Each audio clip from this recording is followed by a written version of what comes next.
We have a question from George Burnett, who says, "Great points and thanks for answering our questions. Coach, here's mine. Background. I am fortunate enough to live close to the International Boxing Hall of Fame in Canastota, New York, where I get to see the famed Madison Square Garden ring, where the fight of the century along with many other fights took place in the time from 1925 to 2007. Yeah, that's fortunate. Oh, man, I've never been that far east in the United States. The farthest east I've been in the U.S. is Texas, which most people think of as out west, and Texas is pretty far east from where I grew up in the Rocky Mountains. Anyway, but that's beside the point. Aesthetically, how did we go from velvet red ropes and simple leather gloves to neon gold and pink gear with advertisements plastered all over the place? Probably capitalism, I'm guessing. Not to mention certain YouTubers whose sole aim, it seems, is to humiliate their overmatched opponents. Boxing is exciting enough. I don't need all the extra distractions. Part of me really longs for that era of boxing that I never got to witness." Boxing is exciting enough. That's a very interesting point you bring up. And for you, it definitely is, because you love boxing. You're a boxing fan. But boxing fans are a dying breed. And for the average person, boxing is not exciting enough. I like boxing. I've paid money to get tickets to go to boxing events, live boxing shows, and watch every last one of the fights, undercard, main event, etc. I'm that type of guy. Most people are not.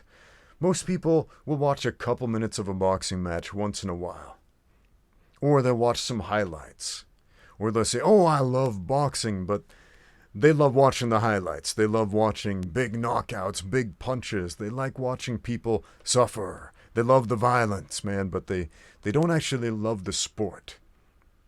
And as evidenced by many fights in recent history, when was it when Floyd Mayweather fought, was it Manny Pacquiao?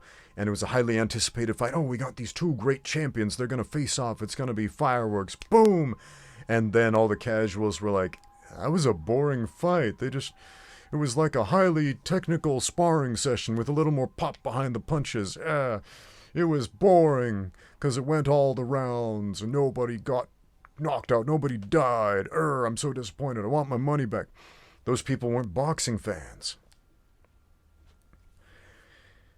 If all you care about is the fireworks, you don't love the sport of boxing.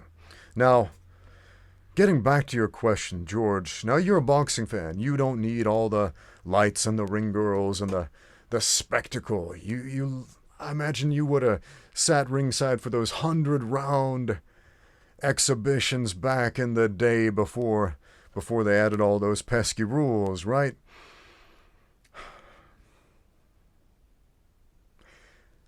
But why did we get commercialism? You mentioned neon pink gloves in boxing. Where did that come from? That, believe it or not, that's kind of a Thai tradition. Pink is often seen in the West as a girl's color. Not in Thailand. In Thailand, pink is not necessarily a girl's color. It's often seen as a very manly and powerful color. You'll often see fighters, the best fighters, wear these bright neon hot pink gloves and shorts and ankle bands and so on. Why? Because that's cool, that's macho, that's manly, that's savage in Muay Thai. This is showing people I'm a serious fighter. There are a lot of boxing traditions that came from Muay Thai and nobody even knew it. And there are a lot of Muay Thai training tendencies that are modern that came from boxing. There was a lot of crossover between the two sports that not a lot of people talk about. And one of those is the fancier looking equipment because of Thai tradition. Another one is focus mitts. You might not know this, but try it. Try to find a video before 1950 of anybody holding focus mitts in boxing. You won't. You can't, because they didn't. So all those old-timey greats never once hit a focus mitt. They never hit the pads, not once. Didn't exist back then. Jack Dempsey never hit the pads. Muhammad Ali didn't hit the pads. Rocky Marciano, you ever seen a video of him hitting the pads? No, didn't happen. So where did the pads come from? Came from Thailand. The Thais would originally hold flip-flops on their hands and use those as focus mitts, as pads, and then they decided to add a little more padding to them. And yeah, some boxers who went to Thailand and cross-trained with these guys thought, this is a pretty decent piece of training equipment. You don't have to, you can carry them around, so you don't need to be in a physical gym with a big heavy bag or something like that. If you have a training partner, you have a target if you have focus mitts. So since then, focus mitts have become a staple of boxing. A lot of people think you can't be a good boxer without training with focus mitts, in spite of the fact that some of the most legendary fighters in the history of boxing never once even heard of or saw a focus mitt, let alone trained with one. So why is boxing commercialized? Because it makes money. The very first boxing match to draw $1 million gate, Jack Dempsey versus Jess Willard in 1919. I talk about this match a lot because it changed the sport of boxing.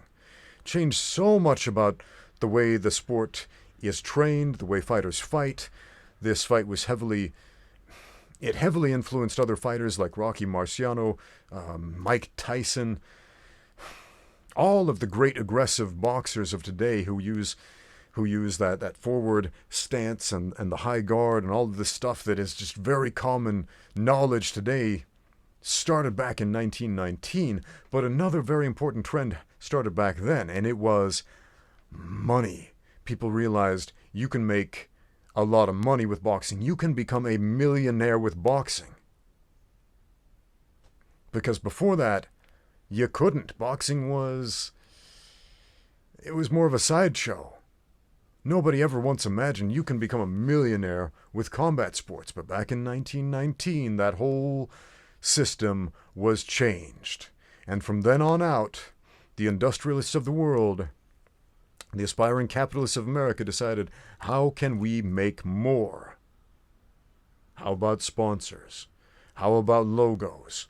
How about put on a show? How about, instead of keeping it simple, we make it a little more complex. We dress it up a little bit. We attract the casuals. Because, how many die-hard boxing fans like you, George? How many guys like you are there? You and I were the minority, the guys who will pay money to go see a boxing event and watch every single last fight and analyze them deeply and love every minute of it. We are the minority. Most people, what do they want to see? They want to see a face they recognize, which is why, Jake Paul, Logan Paul, I believe you alluded to these guys in your comment. It's why they will pay to see some guy like that, as opposed to the guys who have really, really, really put in the work and, in theory, earned the attention of the public, except they haven't, because you don't know who they are. What have the Paul brothers done? They played not just the boxing game, but they played a different game, the look at me game. And they made you look. Made you look. And when they can make you look, they win. And when they can make you look, they get paid. People want to get paid. Man, people want to get paid. So that's why we have it.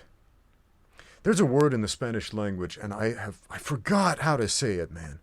I speak Spanish, but I don't remember this word.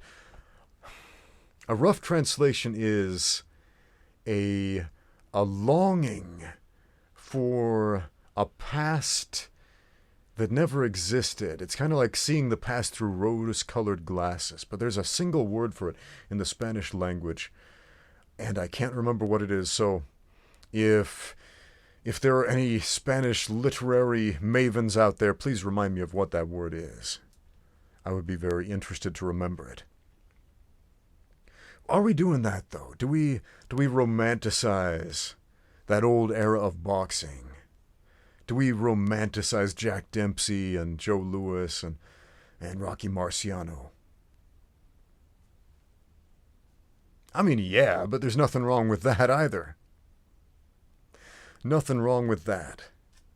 Man, maybe you should capitalize on people's longing for this beautiful, nostalgic past that never existed. People do that all the time. When I was a kid, they made a TV show called Happy Days. And Happy Days took place chronologically in the 1950s. I was born in the 1970s. A couple decades later, they made this nostalgia bait TV show about life in the 50s. And people watched it and people loved it, especially people who lived through the 50s, spent their fond childhood years in the 50s, and they were like, oh man, this brings back memories of a happy time. Not everybody had a happy time in the 50s, but a show like Happy Days made it feel like the 50s was just better. My father-in-law is a pianist. He's a professional musician. He plays piano. And he specializes in old-timey jazz, like old jazz from the 1920s, the 1930s, 1940s. And he loves that genre, and he loves everything about that era. Now, was everything about that era good? No, the Great Depression happened back then. World War II happened back then. There was a lot of crap that went on back then, but he romanticizes the good things about that era, the music, the beautiful things about the culture back then, and that's what he loves, not the things that sucked about it. We see this with 80s nostalgia bait today, even 90s nostalgia bait in TV and movies today. It makes us think of happy times from our childhood. Now, you could capitalize on boxing the same way, man. Hollywood does this when they make a movie like, say, Cinderella Man. I mean, how many casual moviegoers knew who the Cinderella Man himself was? How many casual moviegoers knew who Max Baer was? Nobody recognized the names in that movie except the boxing historians.